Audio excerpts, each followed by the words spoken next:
May every thought, word, and action be in harmony with the highest good for all beings everywhere, including myself, including yourself. And we're going to take 3 deep breaths to begin, letting go of everything outside of this moment together, sharing the space, sharing these breaths. Exhale the air completely out. Inhale.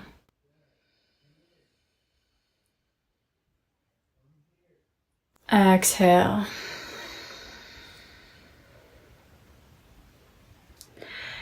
Inhale. Exhale. One more time on you.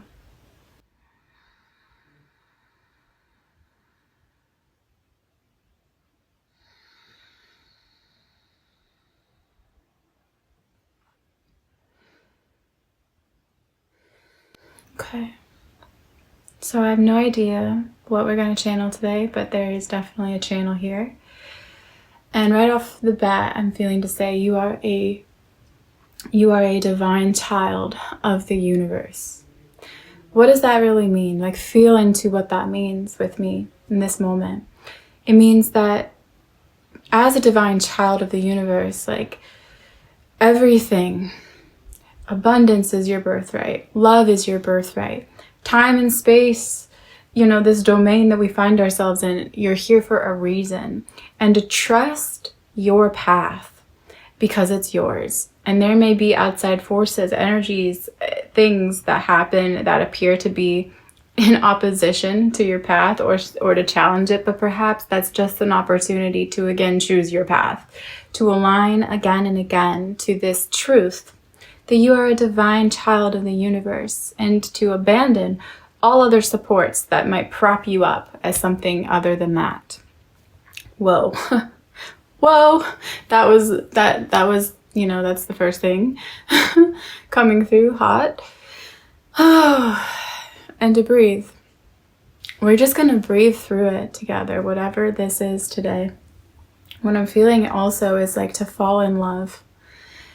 To fall back in love with life on this grand scale of, we were getting this message prior to about,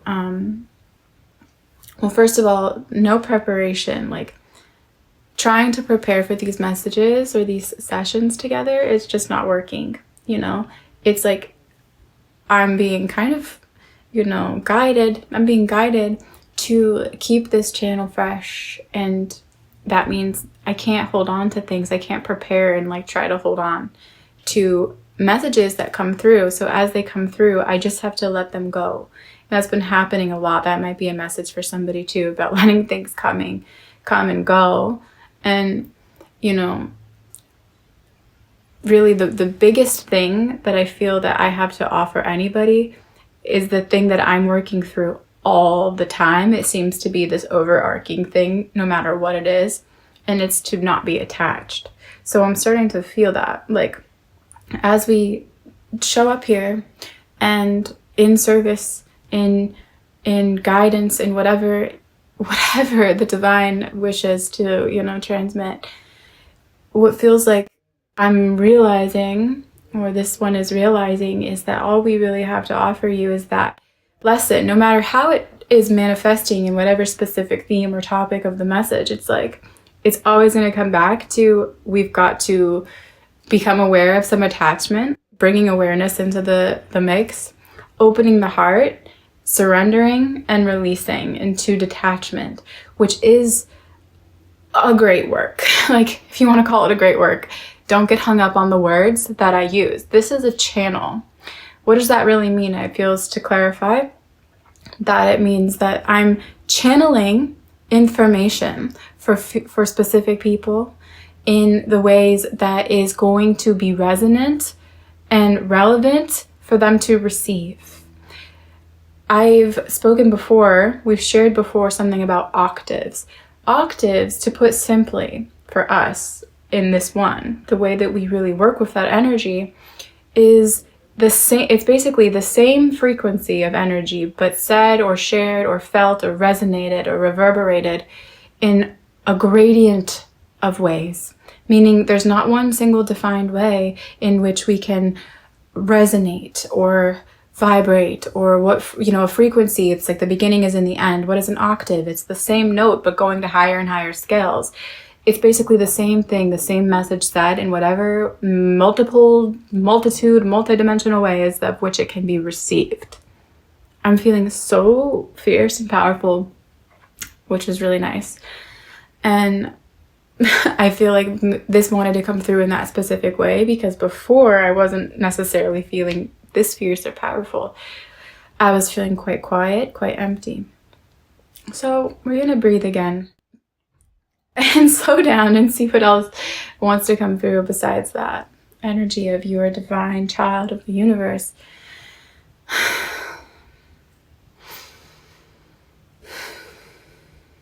We took no notes. We have no books in front of us. We have a journal, but it's just a little, it's nothing for this message. It's just one of our own journals. And usually I have some notes or some books in front of me.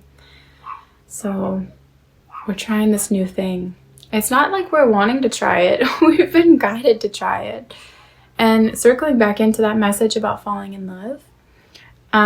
So for example, I feel like I'm picking up on people, collectives who are falling in love or experiencing love. And that was coming through earlier, and it's coming through again, because it's a big experience. It doesn't have to be felt as an experience, but for some it may. Okay? And I really want to challenge you, or we really want to challenge you to let go of clinging to words that we use and try to feel them instead. Feel the words and try to see how they may connect in ways that, can reach individuals in a way that makes it easier for them to connect to a grander or wider, presence beyond limited personal identity. But perhaps we have to reach people through personal identity, Anyways, love is so funny that's coming through when we talk about love, because it feels like, for example, if we're falling in love, or we think that we are, or we may well be, or we're not sure if we are, however it manifests, the message is about if it's relational, and if we're narrowing in this expansive feeling of love, trying to be narrowed in to one person. Where can we broaden and even intensify that love?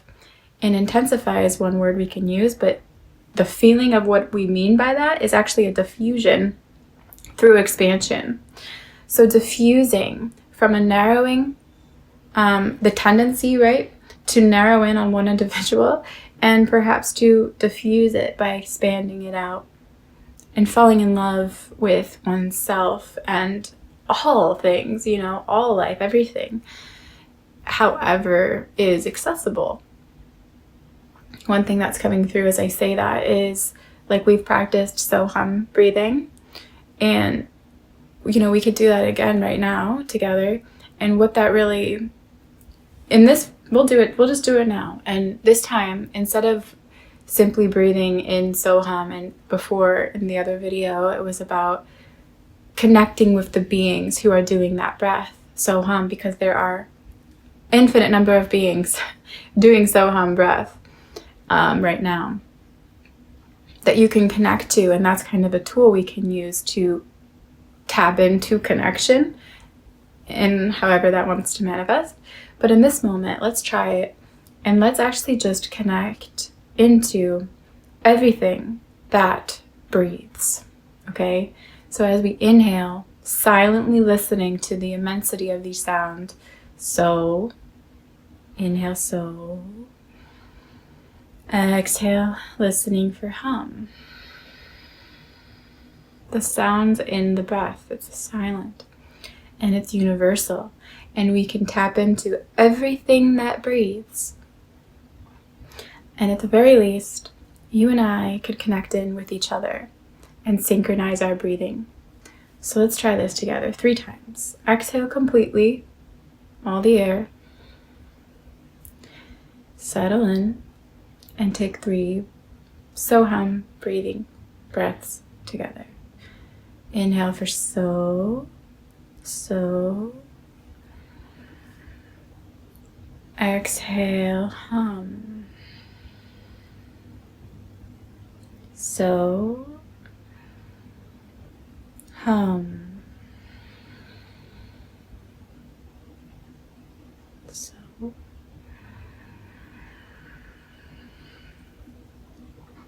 hum.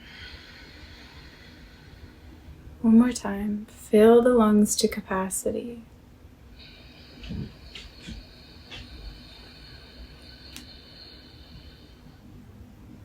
Hum.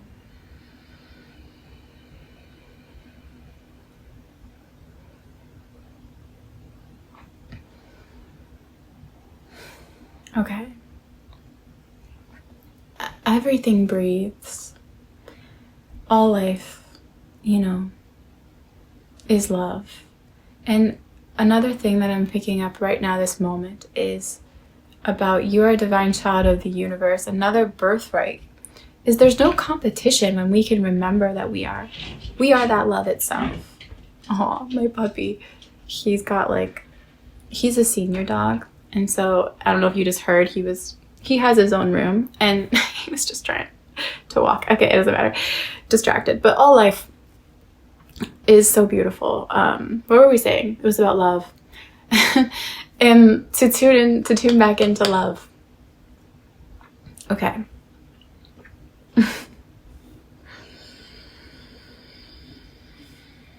Widen the temples. Soften the gaze.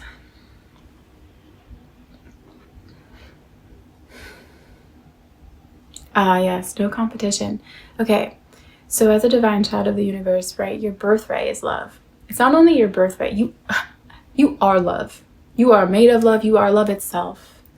And so if we are falling in love, this might be a message for someone or some people who, if we're experiencing this, this feeling, or this experience, or this expansion in our heart, however it might be manifesting. And then it's like there might be fear that tries to come in through unconscious. Like unconscious what? Unconscious feelings or thoughts or memories, experiences unchecked and unaware. So we start to live through fear instead of love, because fear comes in to try to protect you from what love is. What is love? It's the unknown, but also it's you. Okay, bear with me. We're gonna unpack it.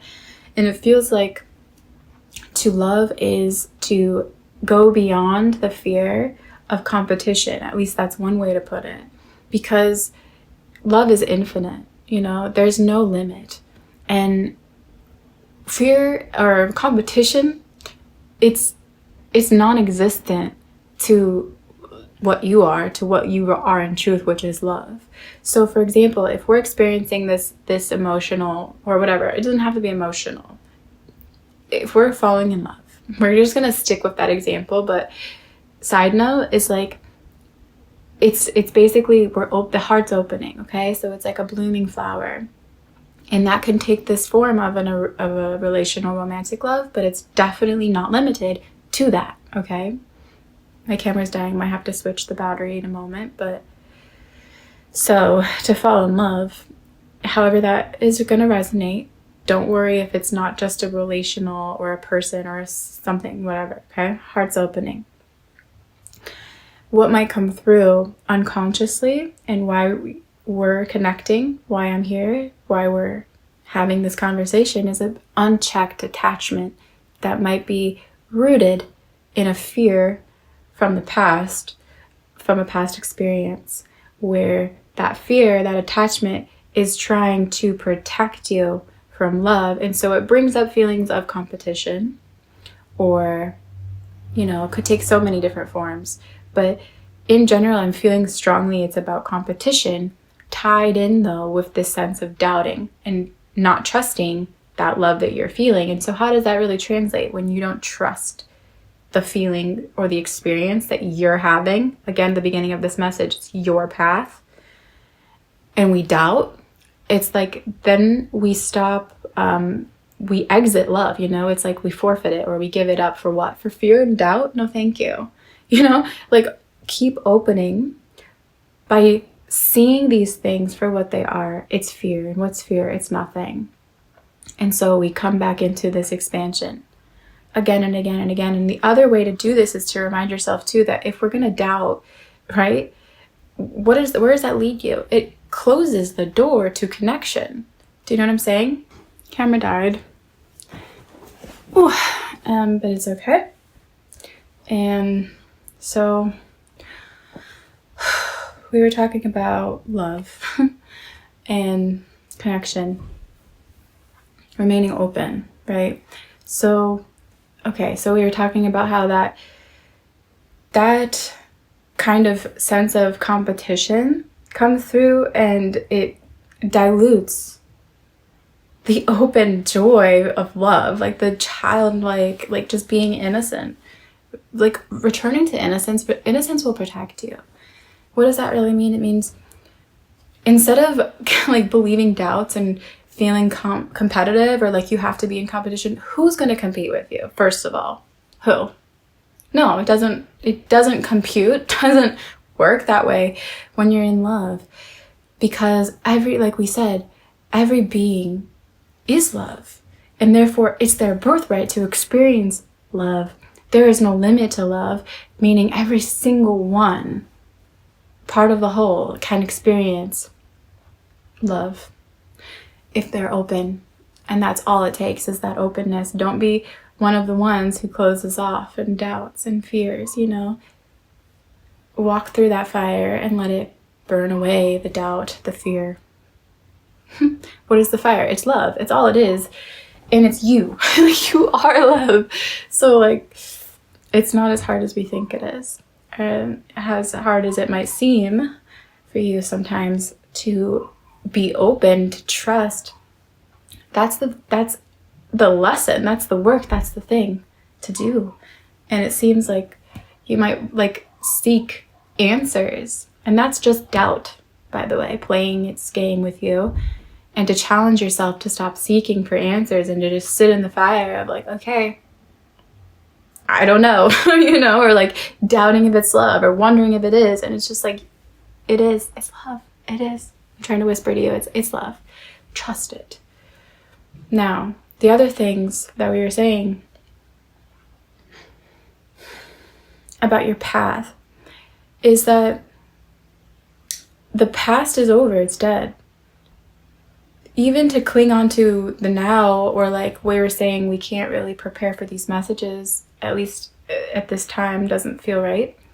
I feel like that is translated in this message, like for you, about not trying too hard to prepare or to get ready for it, in just to continue being in the flow of your own divine self, in divine perfect timing, simply because that's what it means. Like to be in your own flow, in your own energy, is already putting you in alignment with divine timing, and you can never miss what's for you. And keeping that heart open is its self-love.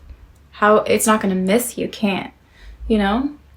I don't know. This feels like I'm speaking to somebody who really needed that reminder of just like, love doesn't need you to do anything. Doesn't require you to do anything other than doing what you do, like normally, as you.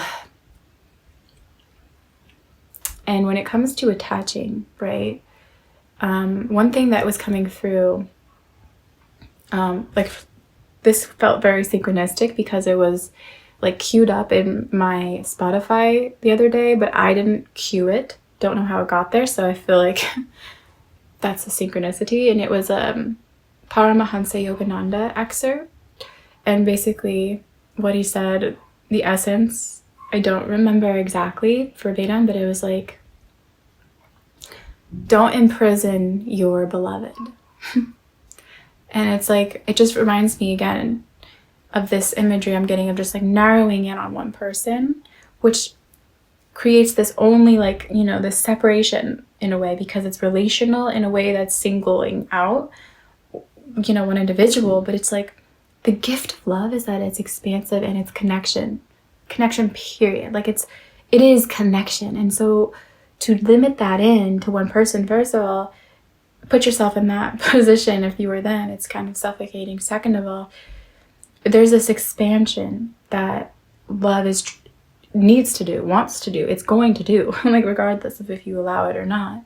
And if you don't allow it, it will just find another heart to bloom in, because that's what it is doing all the time anyways.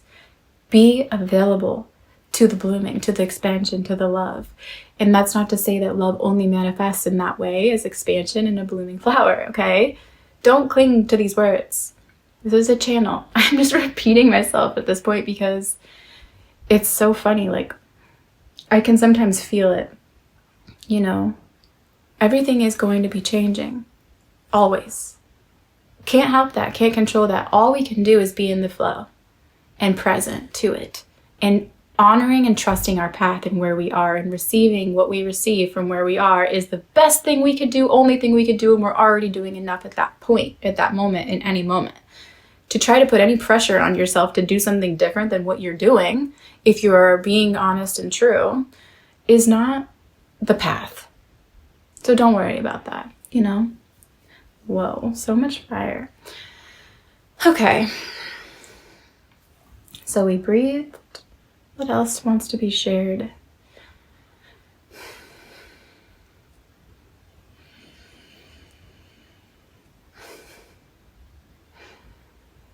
It's so funny how these messages are coming through, because they feel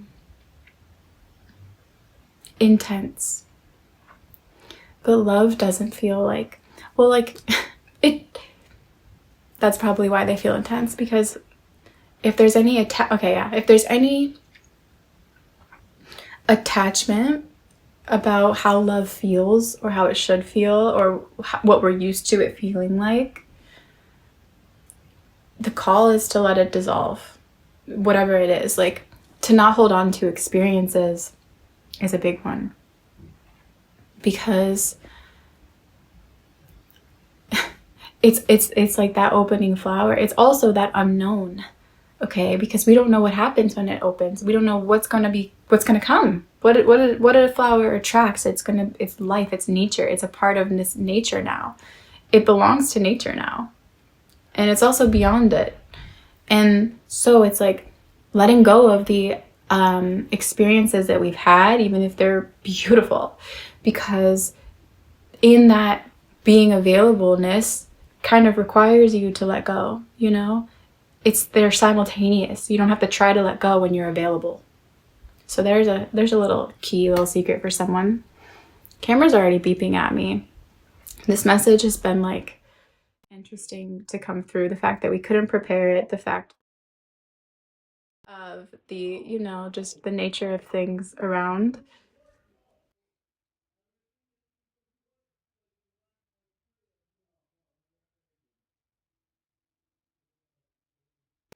So I think if we were to close it in a simple way, it's like the root of any sort of fear or whatever comes back to attachment, and then that comes back to non-attachment. And if you're connecting here with these messages, they will always resonate around that frequency of ways of stepping into acceptance, non-attachment, detachment, and love, okay? And trust is a big one. So like doubt was a big thing coming through. And doubt doesn't exist for you when you're in love. So to eliminate it is simply to trust love. You see how these are all connected? It's really giving me the octaves energy, which I just love. I love it. So thank you for channeling through these, or manifesting through these messages through this channel. And remaining fresh and open to that beautiful heart of yours is the best thing you can do for yourself, for everything, for everyone. So thank you. And it's going to be fun. It's going to be so fun. It's going to be so fun. And thank you, by the way, that just reminded me, it's, you know, everyone who's here and sending their love and support. It's like so well received. So I love, and I'm just giving it all back. And on that note, I think we'll end it here with giving, because that's coming through. Today is December 1st as we're filming this, and we have just released our Sadhana 3 playlist. Sadhana is spiritual practice, and those videos I like to just kind of culminate the year of my own spiritual practice, my own sadhanas. And some of them are here on YouTube, where I follow pointings, teachings, meditations of specific people or channels. And basically, I share these because I want to give them away, give them up as well, and share, hopefully to transmit like whatever I had received, or whatever it is for you that's going to help illuminate the truth of who you are. That's my only hope with those playlists. And I love to do this, actually. It feels like a big offering, a big feeling of gratitude is here as I love doing it, actually. It's so beautiful because I love that it, there's a reason we do it for the whole year, because it does feel like quite intensive. A sadhana practice is not something you do for a week, let alone a month or 6 months. I mean, to each their own. But I don't know. I also feel that I can grow quite attached to some of these, and so giving them is a way of letting them go, which might be another message for somebody listening. 11:33 as I said that. So yeah, because giving, like Maharaji or Neem Karoli Baba has said this, that don't share your sadhana because then you'll lose it. So I honestly do share it in order to lose it, to let it go. And my camera's gonna die in about 5 seconds, so I'll probably get another battery. Hang on, we're back. Because love is unstoppable. We're gonna end it here, but I think that's why all these interruptions with like the camera being overheating, the battery, the noise, like the fire that I was feeling like earlier. Love is unstoppable if you let it be. You could easily give up, roll over, and play dead. But it's like you're like sleeping with one eye open, you know what I'm saying? Like, because you know it's there. Might as well embrace it. Don't give up on love, ever. And it will never, ever, ever give up on you. It's literally always here trying to bloom. Always, always, always. Okay, I just got so... Okay. That also... We mentioned Neem Karoli Baba, Maharaji, Bhakti. If you made it this far, this message is for you in particular. You may resonate with Bhakti yoga, which is devotional yoga, which is devotional love. It's the path of love and surrender. And I don't think I can really speak much on this, other than the fact that I'm also there with you. And it's not something I don't feel I could ever... Is the word expound? Expound. Expound. Okay. It's surrender. So you may want to find some, resonate there somehow. I don't know. Again, my sadhana playlist may call to you. Or that sadhana playlist, I might call to you. But yes, we're going to leave it here. We wanted to officially say bye and send you lots of love, and to keep letting that heart shine, because that's all it wants to do. It's all it's going to do. And any resistance to that is not love. 222 as I say that. Okay. All right. I'm going to leave it here at the feet of the divine for the highest good. For all beings everywhere, including myself, including yourself. I love you so much. Thank you for being here. And yes, bye.